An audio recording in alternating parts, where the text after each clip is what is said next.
Bath & Body Works is aggressively pursuing a turnaround strategy. The fourth quarter, we saw sales and earnings come in better than expected, but still down year over year.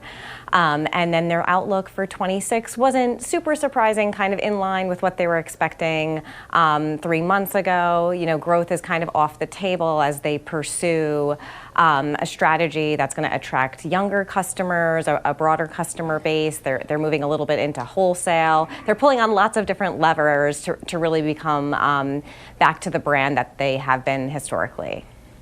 Lindsay, promotions are a big part of Bath & Body Works' strategy. Are they driving traffic successfully, or are they a sign that demand is a little bit more shaky? Yeah, great question. So promotions are a huge part of Bath & Body's historical strategy. The new management team is really trying to ultimately move away from that. I don't think 26 we will see a significant shift. They said on the call they're expecting promos to be about flat this year. They do still see success from those promotional strategies. Black Friday, Cyber Monday, they elevated the strategy versus historical, and that deeper discount definitely drew traffic, and I think that was a key part of the little bit better results in the fourth quarter than they were expecting.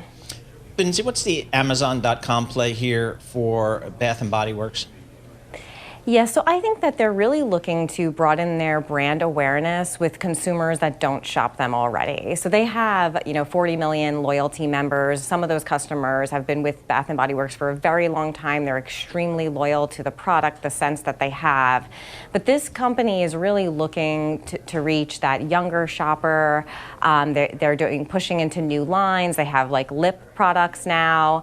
And the move on Amazon is similarly broaden brand awareness, reach other shoppers that they don't currently reach. So I don't see a huge push into wholesale as a new business strategy, but it's really getting that brand in front of customers that aren't going to the mall and seeing their store. This is a company, Lindsay, that falls into the affordable luxury category. What do these results tell us about the broader consumer and trading down to companies like this?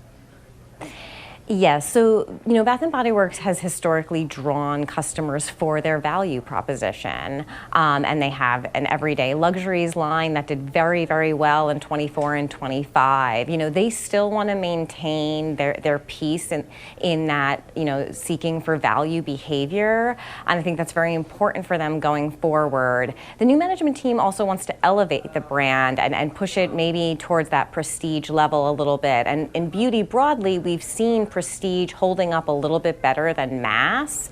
So it's an interesting move to try to sort of elevate and move up a tier, when a lot of consumers are seeking value.